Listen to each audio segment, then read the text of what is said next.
House drawers, 10 of hearts. It's a lump of redstone. Do not try our patience, Dr. Mitch. House drawers, 10 of hearts.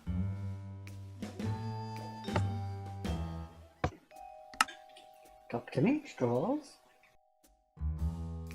10 of spades. House draws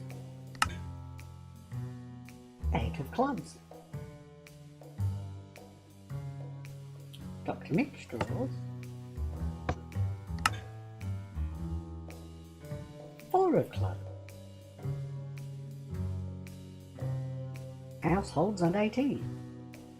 Ooh, 14 versus 18. I bet it hit. So hit me. Dr. Mitch draws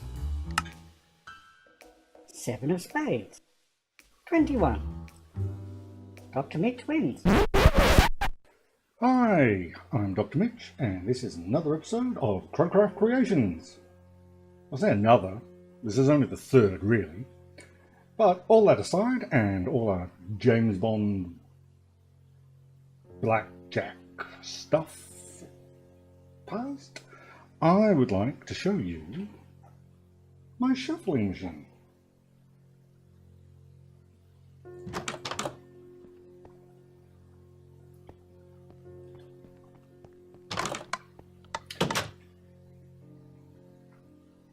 Now, this is the one that's actually underneath the blackjack table in the casino, and it looks more complicated than it is. Where to start? Now, this circuitry here is the dealing circuitry. And this down here is the clock that does the shuffling. That is quite simply a golden sword going around and around in 6 hoppers, which then power these torch towers, which then power these droppers, which are in a loop in reverse of the direction of the clock. That means you'll never get a... If we sit and look, you can occasionally see them change. Yep, there you go. So one will get shuffled out, and then one will get shuffled in. And by having the clock signal and the direction of shuffle go in opposite directions, it means we'll never get an item trying to be shuffled into a full dropper. So yes, our dropper circuit, whatever you want to call it, our dropper loop, because each one of these, when it is activated, picks randomly, that goes into another dropper, and so we get a sort of shuffling effect from if we put all 52 playing cards in order. And we get a randomization effect. Yeah, the insides look pretty much the same. The shuffling is incredibly good at randomizing the order of the items, non-stackable items, in the dropper loop. I can show you some statistics on those later. And the actual randomizing process itself, the randomizing circuit, is incredibly simple. That's it there. The bits at the end here with the purple clay, these are actually just the circuits to deal and recover the dealt item from the dropper loop. And so above here we've got a above here we have a button. The button powers the redstone through the repeater, around the corner. Oh. Can show you that, which then hits a monostable into a pulse shortener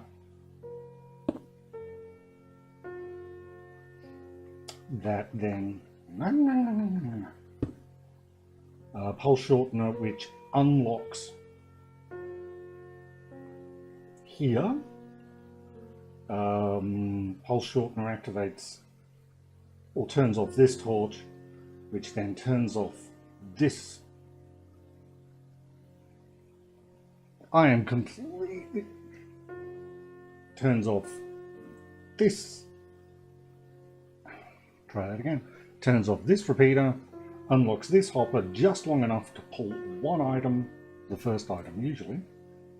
So it'd be that one, the 9 of redstone, the 9 of hearts, into this hopper, which then gets sucked out through the hopper chain, into this hopper, hits the comparator, turns off the cycles the torch just long enough to pop the item up this glass elevator and up onto the surface of the surface of the what, Mitch? The surface of the what? The surface of the poker table. Poker table. It's not a poker table, it's a blackjack table. The surface of the blackjack table. And that's pretty much it. If I go outside, oh, it's dark. We can see that, yeah, there's the fundamental circuitry. I should have done this outside, shouldn't I? There's the fundamental circuitry and blackjack table. This should work. Ah, it might not be loaded. Might not be loaded with items just yet. And it looks like the clock's off. Yeah, the clock, there goes the clock. And you can hear the droppers going there. There's nothing in them, that's why they're making a noise. This is probably, yes, this is the complete deck of cards. Diamonds, hearts, spades, and clubs. Yeah, a bit of an in-joke there. But separated out, this is simply the randomizer part itself. I don't have anything in there. And that's all there is to the randomizer. The only reason I take it up torch towers is so that I have nice big space in here to be able to run circuitry in and under and out from under the dropper loop. It's pretty simple apart from that. Yeah, I have to take the signal through blocks so that it only activates one dropper at a time. Over here I've got a smaller version which is only 4 droppers. This was what I actually used to test the randomization process, and you see it uses a smaller cycling clock. And yes, the randomization process came out really well. I've got graphs on that because I was quite worried it wasn't going to be random at all. The following footage contains scenes of a nerd going on about statistics and randomization. Some viewers may find these scenes disturbing or boring or unintelligible. Please feel free to turn off now. Well, because this is CrudCraft and I have every expectation that my card shuffling system is cruddy, I decided to see if I could tell if it was randomizing the order of the cards. So I used the small version here with 4 droppers and 27 numbered items in it. Put them in order, and then you're wondering what this is, and then set it off randomizer. Now, I'm representing each number by a different coloured block, running through the spectrum: red, orange, yellow, green, cyan, blues, and purple, from 1 to 9, in concrete for the first 9, terracotta for the second 9, and then wool for the third 9. So we can see we've got 27 different colours representing 27 different individual numbers, and we can tell what they are by the texture and the colour. And it also helps us pick up any patterns, or what we suspect are patterns, like where we see the red wool stay on this same number a few times, and the yellow terracotta stay on the same number there. Those are just a couple of patterns we can see. So at 0, we start out with our perfect system, 0 seconds. We start out with 1 to 27 with our 3 spectra going up. And this is what we get. This is fly, fly! This represents the positions of the numbers in sequence, not absolute positions within the machine, but their sequence from the point where the hopper would pull them out. Sequence. And so you can see relative to where they started after, and it's every 20 seconds. Stop the machine every 20 seconds, look at the order, take it down, set up the blocks, and keep going. I went for 3 minutes. Partially because it was boring, but mostly because it's statistics. Who gives a flying elytra? And so there's obviously very little pattern there. I mean, apart from on the left where we've got our spectra set up perfectly, there's no patterns. There's things where things stay in the same place a couple of times, or things go together. About on average 1.2 times every 20 seconds a block will, well, every 20 seconds 1.2 blocks will land in their original spots. Can we see this happening? No. There are places where it does happen. It's not often, but well, actually there. Right in front of me. That block lands, or it's in the same place. It might not have moved. It might have actually gone all the way around. Because of the way the shuffling mechanism works, it'll take one from the top and throw it towards the back. And then take one from the middle and throw it to the front, and then take one from the back and throw it to the middle. And it is possible within those 20 seconds for numbers or blocks, items, for a number to go around the entire circle of droppers and land back in the same place or past it. There's a few places where, actually, there aren't any places where excuse me. From what I can tell, conservatively, every number goes around the clock, as it were, at least once. There's only one that only goes once. A couple of them only go around twice. Most of them go around 3 or 4 times, and a few of them go around 5 times. See, what I haven't said yet is the mathematics of determining something, a sequence, to be random is very, very difficult.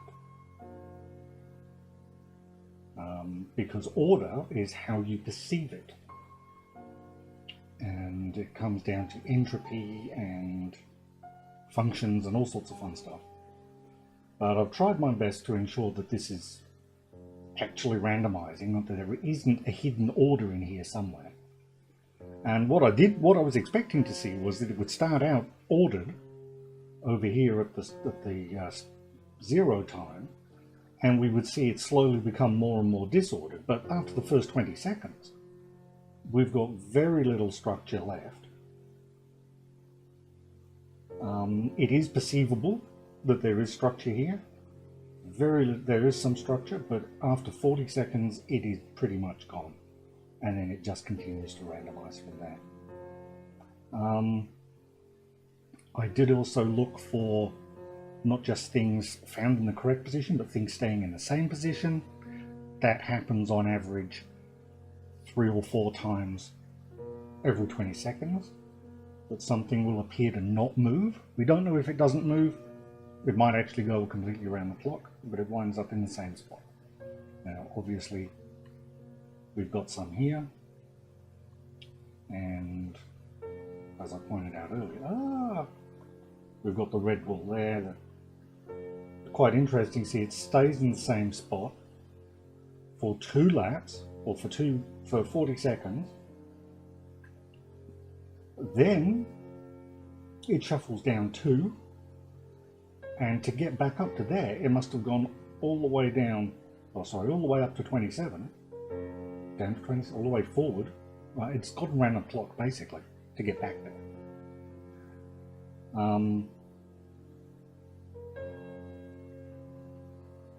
Yes, it's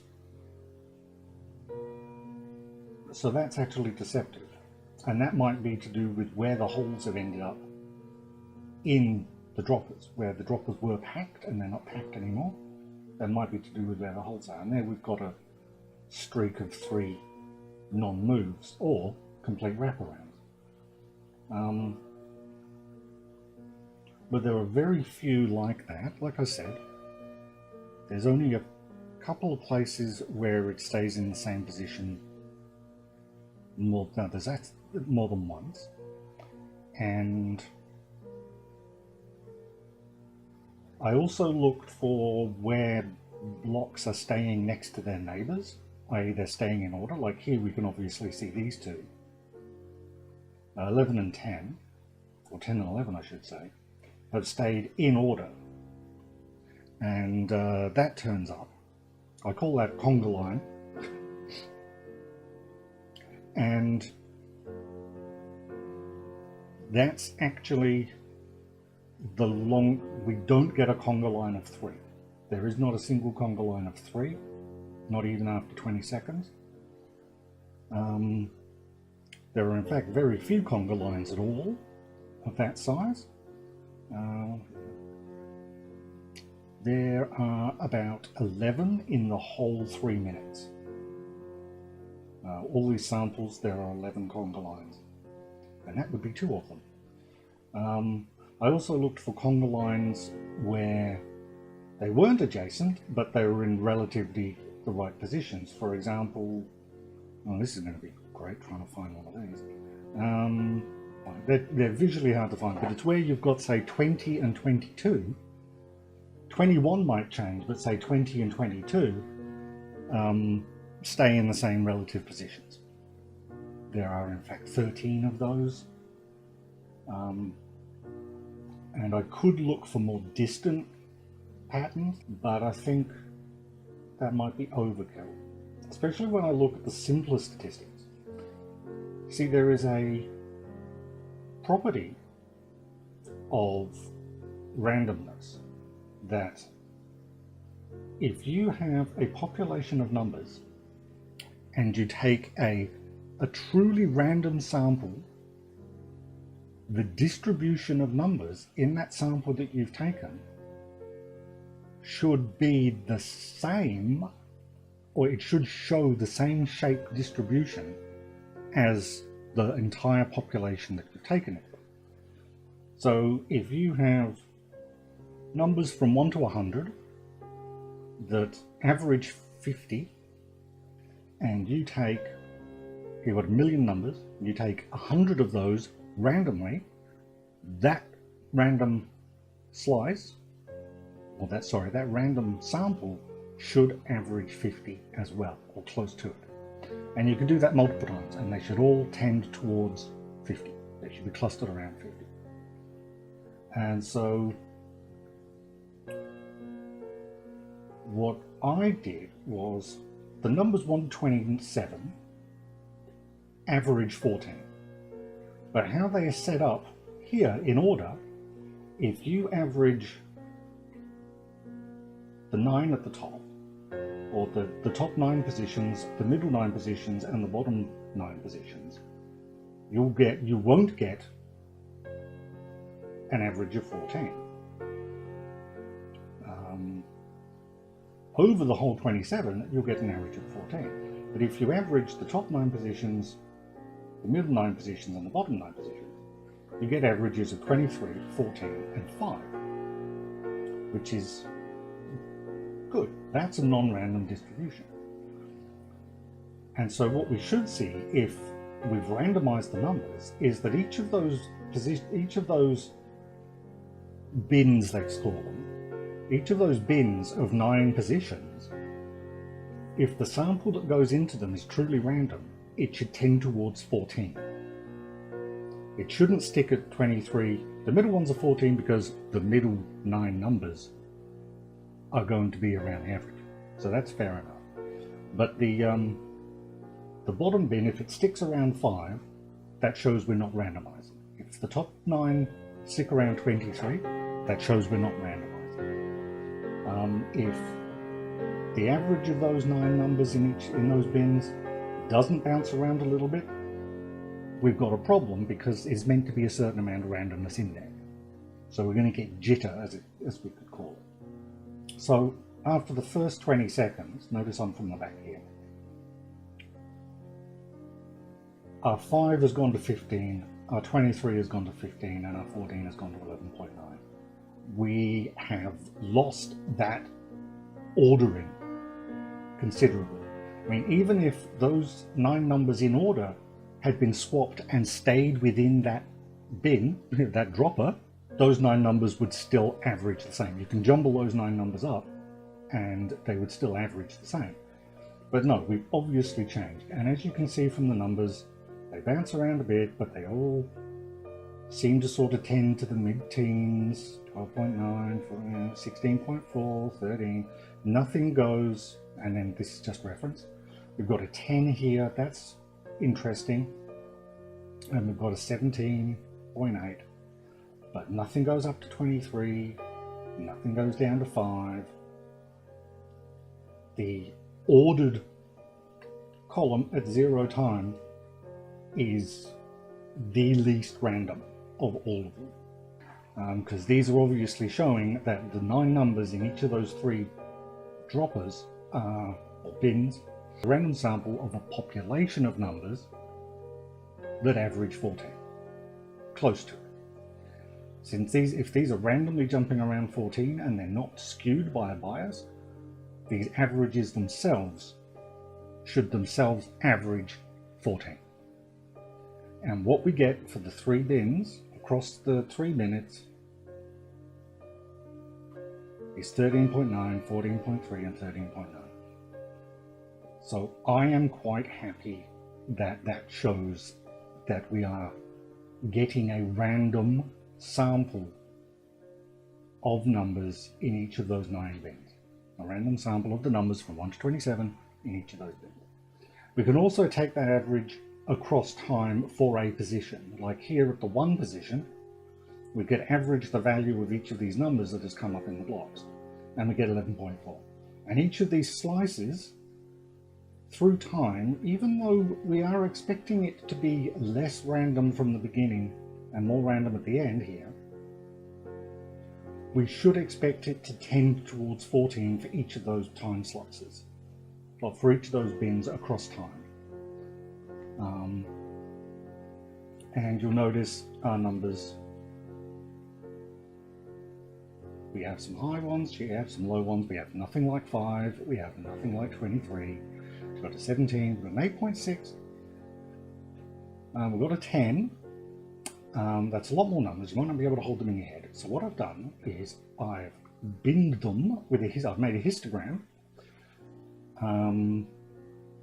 The standard deviation of those numbers is 2.22, so about 2.25. So I've made 6 bins, centered on 14, which is the average.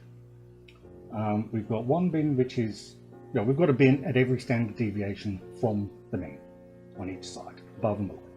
So, and each block represents 1 of those slices, those horizontal slices in that category. So as you can see, we have a low resolution, close to normal distribution, which is what we would expect for a random sample, around 14. So I am actually quite impressed with how random this card shuffler is and how quickly it randomizes an ordered system into a stochastic one. And that was quite a cruddy explanation of statistics, but you would not expect anything less from CrudCraft. I'm Dr. Mitch, and I'll see you in the casino.